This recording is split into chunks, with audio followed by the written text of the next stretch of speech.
Jason Collins knows what it means to be in the spotlight, to feel the pressure of tough competition. He played for 6 professional basketball teams, appearing in 2 NBA finals. 7 feet tall, he was a center, the big man. His job was to intimidate the competition. In normal society, you have to interact with people, but when you're in your sport and you're on the field or on the court, it's okay to be mean. It's okay to be physical. And especially as a center, that's what the team needed of me, and I gladly did it. Jason showed courage on and off the court. He's the first male athlete in a major American team sport to come out as gay while still an active player. The reaction was overwhelmingly positive that I got from my NBA family, players, coaches, fans. A lot of love, a lot of outreach. Even the day that I came out, I got back-to-back calls from Oprah Winfrey and President Obama. 2. Jason was named to the President's Council on Fitness, Sports, and Nutrition. As an advocate for healthy living and as a gay man, he understands the basics about the virus called HIV and the importance of learning how to protect himself and others. Everyone needs to know this information because there is nothing more important than your health.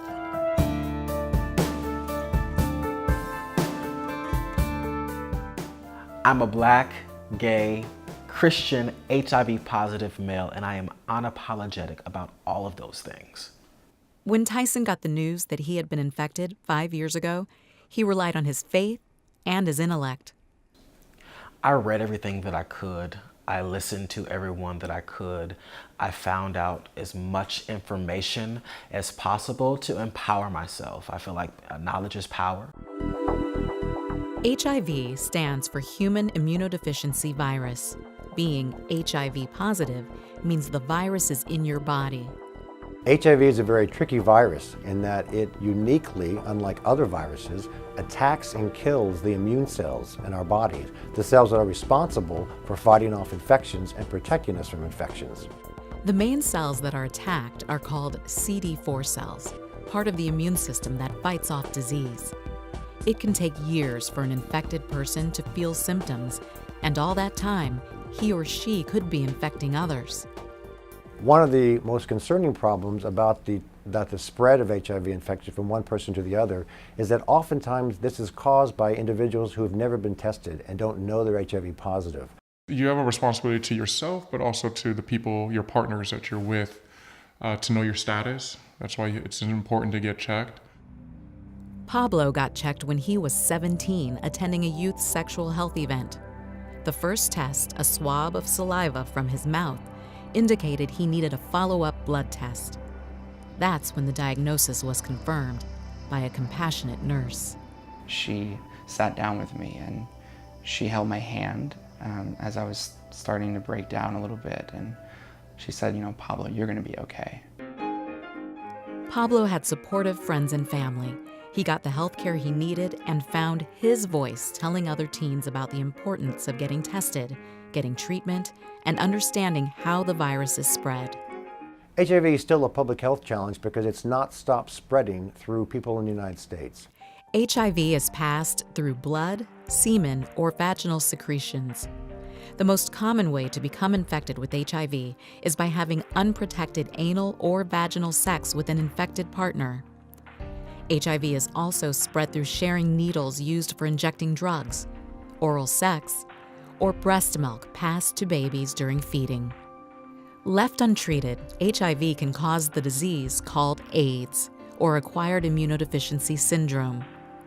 AIDS can lead to serious illnesses such as cancer and lung infections. Years ago, having HIV meant you were on a path to AIDS and terminal illness. Not anymore. There is still no cure, but medicines can keep the virus under control.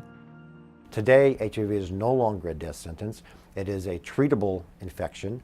It is one that we can put into a state of remission or stop the virus from destroying the immune system with medications. Unfortunately, some people are not getting the treatment they need. HIV infection is up sharply among young African American and Latino gay and bisexual men. As a gay Latino man, Pablo says there is still a lot of prejudice to overcome.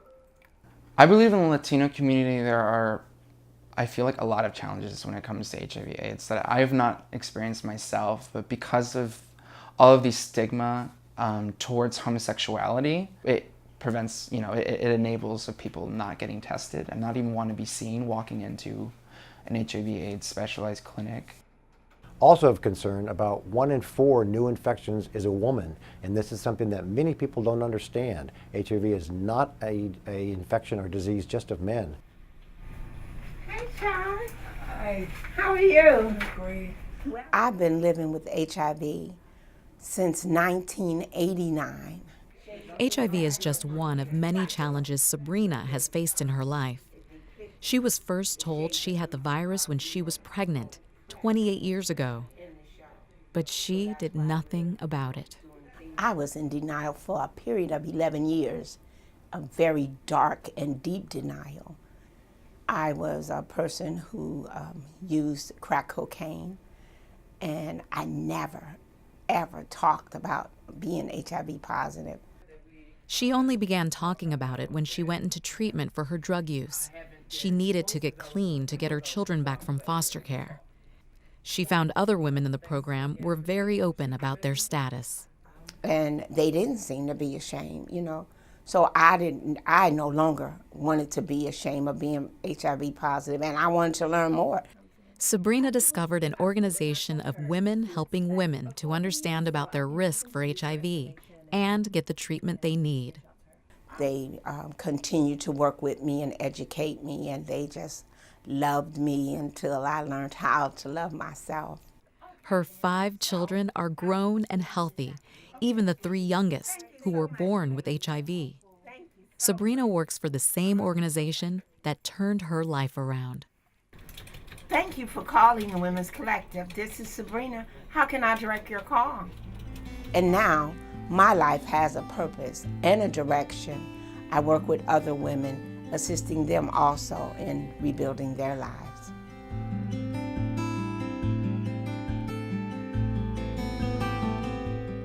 Pablo already knew the facts about HIV when he tested positive for the virus.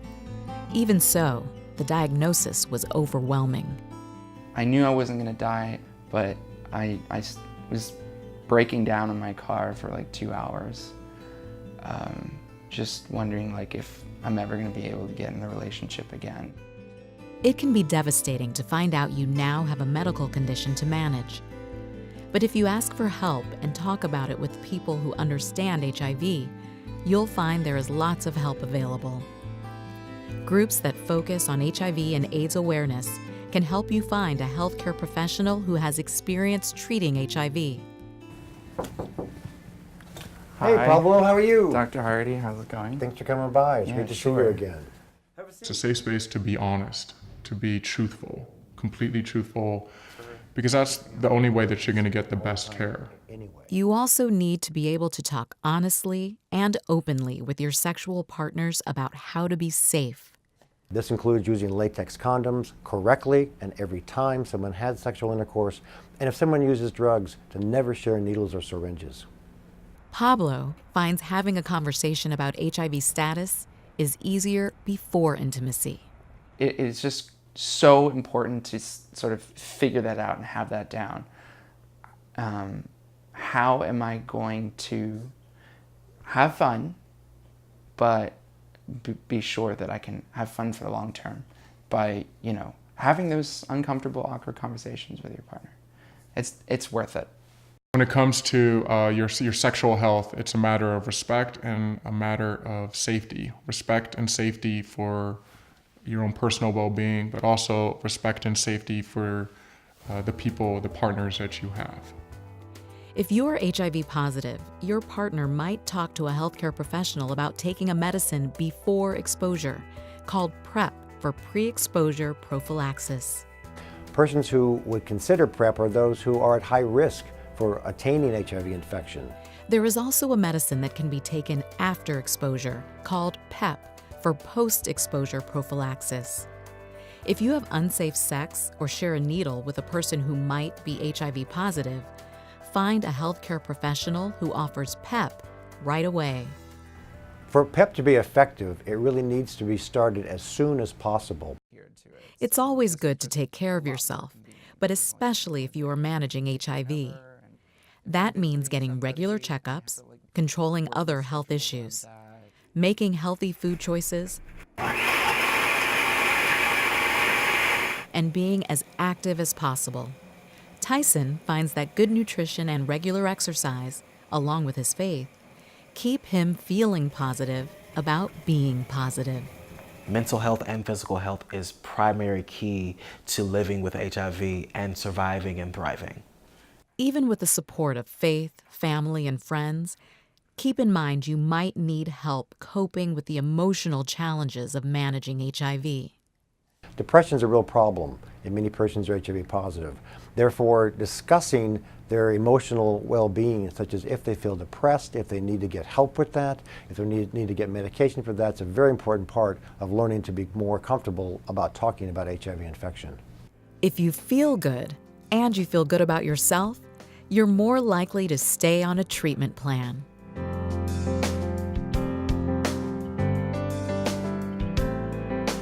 Christopher has been living with HIV since the year 2000.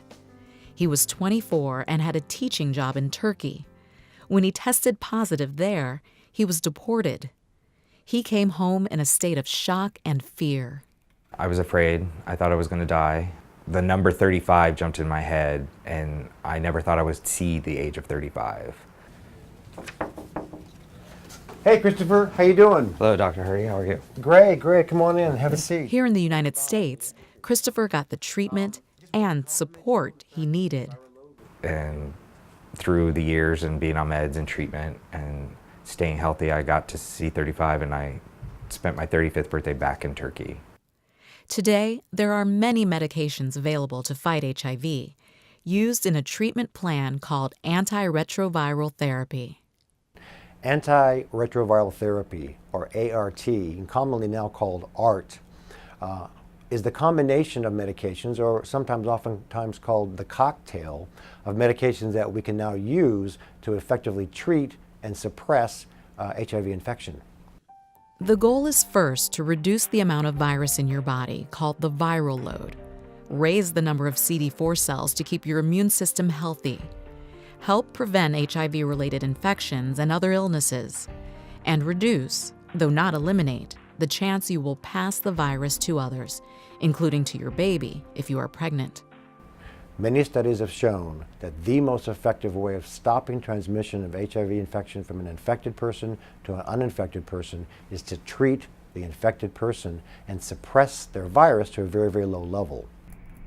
People with HIV know their treatment is working by keeping track of their numbers. Ask your healthcare professional about your viral load and where your CD4 count should be. So I got my first medication back in 2009. And after I started, it took me 3 months for my viral load to become undetectable. Good. I'm feeling great. I'm glad to hear that I'm still undetectable, so that makes life easier. Sure. The prevention medications, PrEP and PEP, might also be part of your treatment plan. Christopher says all of the advancements in HIV medicine make it easier for him to talk about his status when he meets someone new. With the meds now and PrEP, it's really changed the conversation. It's almost like telling somebody that you like to go biking or you mountain climb. I'm very comfortable with it at this point. Do you guys ever talk about or consider safe sex, using condoms? How does that conversation go for you? Communication with your healthcare team is key. Talk about side effects. Talk about your lifestyle so you can develop a strategy that works for you. It's so important to communicate with your doctor. There are so many different options, so there's no reason to be in a treatment adherence plan that doesn't work for you or your body. Once you and your healthcare team come up with a treatment plan, it's up to you to follow through. Sort of like a coach and a player. You're the player, the doctor's the coach, and you're going to come up with a game plan. So you got to stick to it. That includes making sure you are managing any other health conditions you have. Sabrina has high cholesterol and high blood pressure. She makes sure she takes all of her medications as the doctor prescribes. You know, a lot of people get a little tired of taking medications. I look at them as just the pills of life.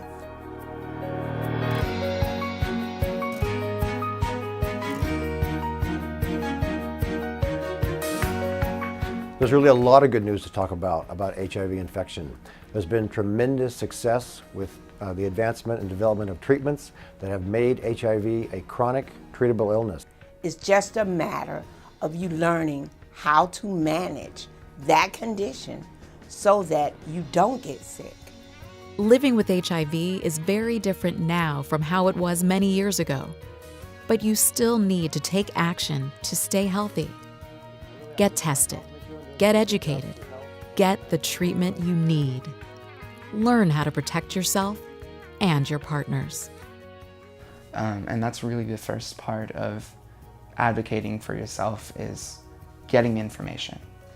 Be educated, ask your partners their status, and get regularly tested. That's the key. Know your status, use protection, and if you are positive, get into treatment. If you follow your doctor's advice, take your medication, you can live a long life now. But it all starts with knowing your status.